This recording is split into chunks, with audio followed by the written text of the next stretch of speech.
مشاهدينا الأفاضل، طبتم وطابت أوقاتكم. نشرة أخبار الفضاء الإرثية لهذه الفترة يصحبكم فيها محمود عبد الله بكفاح، والتي نستهلها بأهم وأبرز العناوين.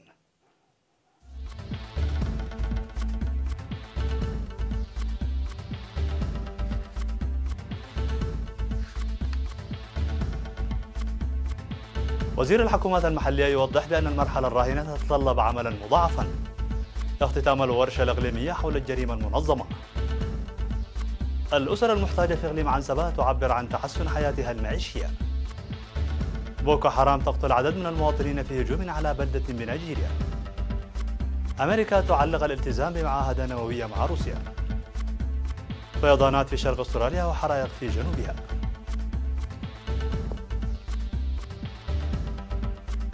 مرحبا بكم. من العناوين إلى التفاصيل.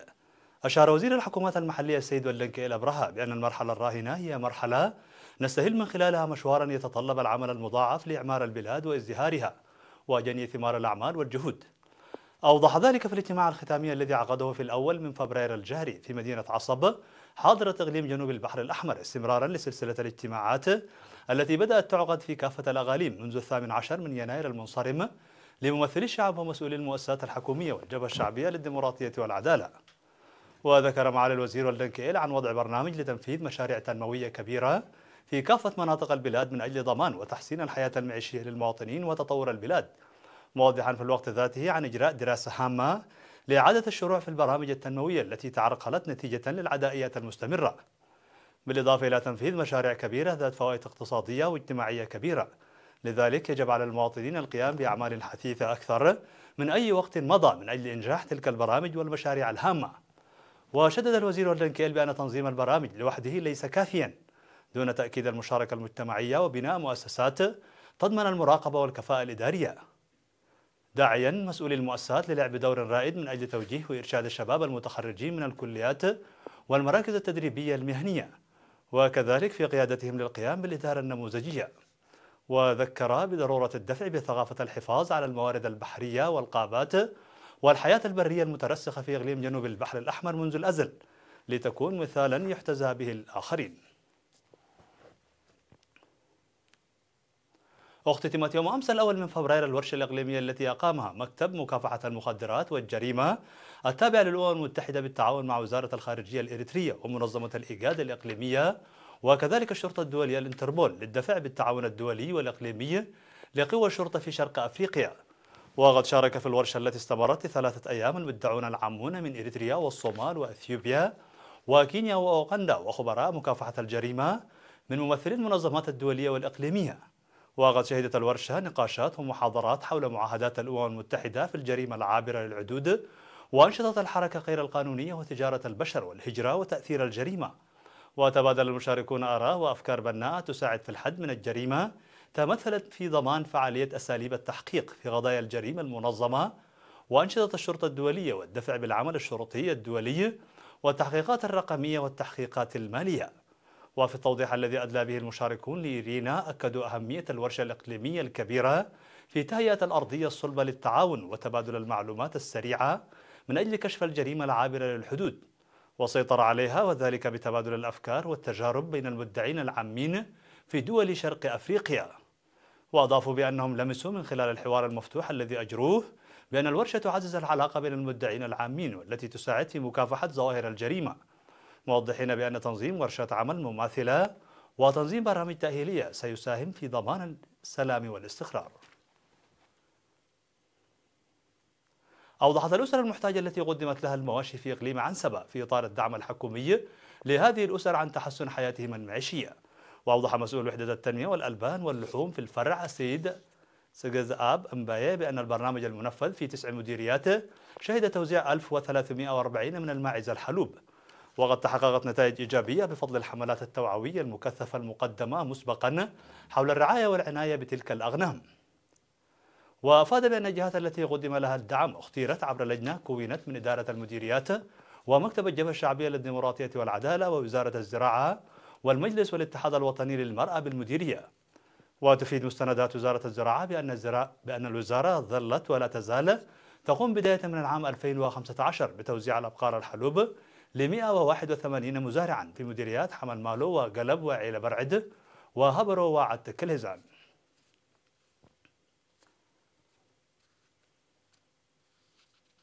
عبرت الأمهات الحوامل المستفيدات من الخدمات الصحية لوكالة الأنباء الإريترية إيرينا عن سعادتهن بتقديم مستشفى عداقة حموس الخدمات الصحية الجيدة للمواطنين خاصة للحوامل والأطفال.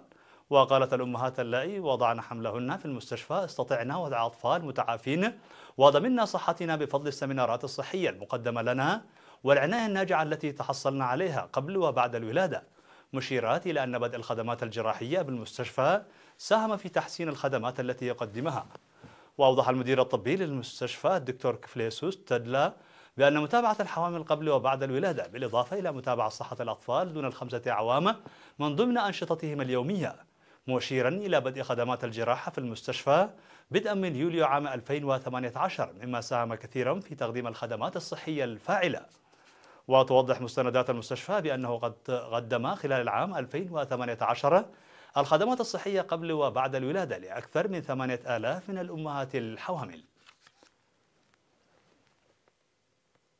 مشاهدينا الأفاضل، كانت هذه الأخبار الداخلية. فاصل قصير ونوافيكم بالأخبار العالمية، فابقوا معنا.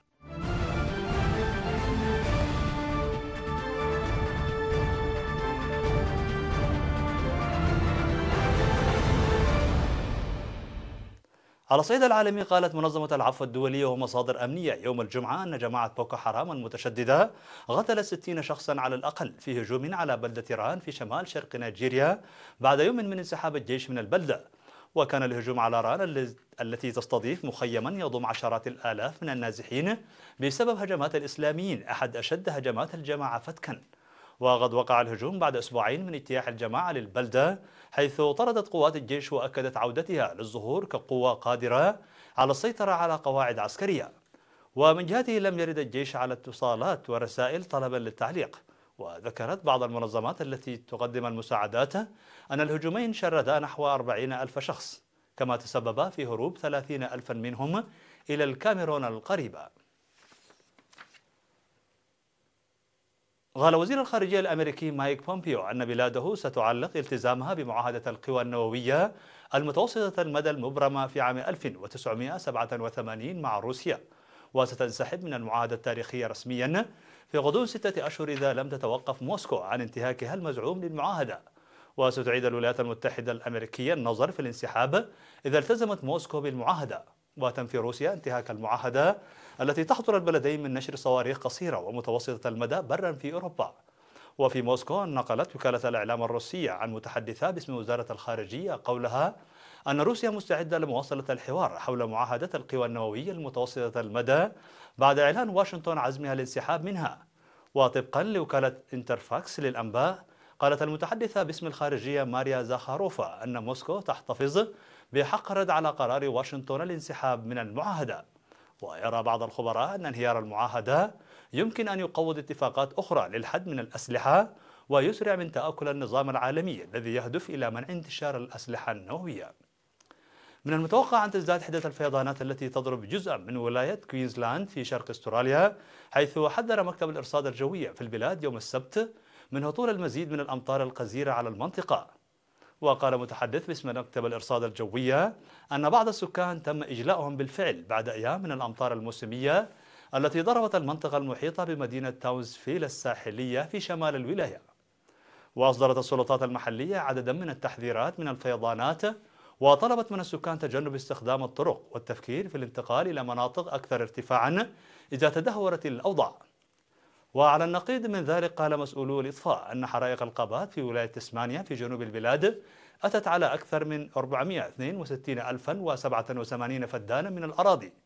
وقالت إدارة الإطفاء في تسمانيا أن نحو 600 فرد يعملون على احتواء الحرائق المندلعة منذ أسابيع والتي دمرت بعض المنازل.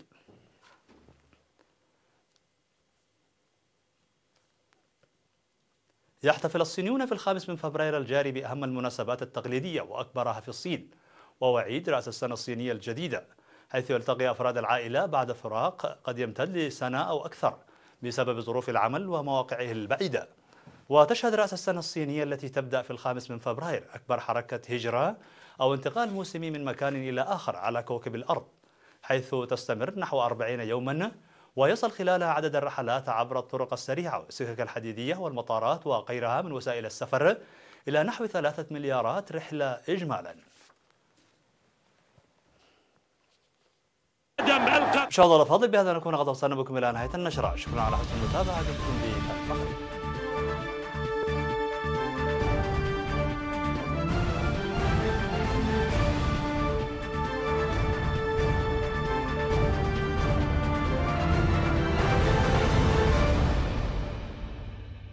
فيورينا توت عبري ملكة فوري صباح النفري فيورينا فيورينا كراتي مطار فيورينا طعامه فيورينا فيورينا بلسانا فيورينا قرشة فيورينا فيورينا فيورينا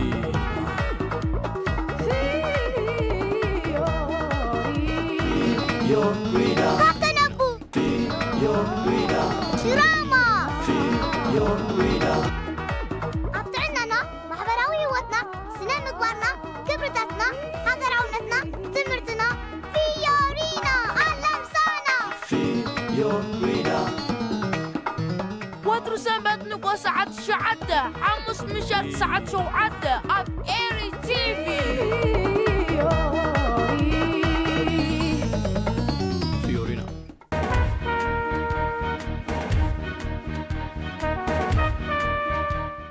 سمعت كسخي ماني بزما خلك أطر ما كحف يلي زحبرك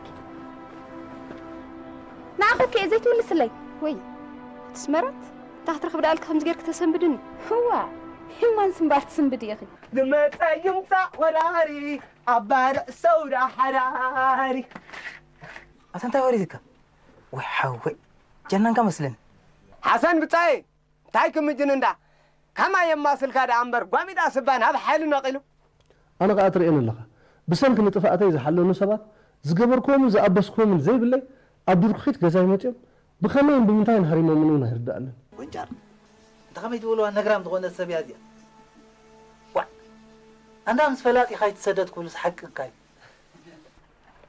سمع عنده تجزاف كندي دنيا عنده مسكة سبلا تصاخ أما قاعد بيت أدي خايت زر عبوا وين يديكم كل مساقة تعلم صغير له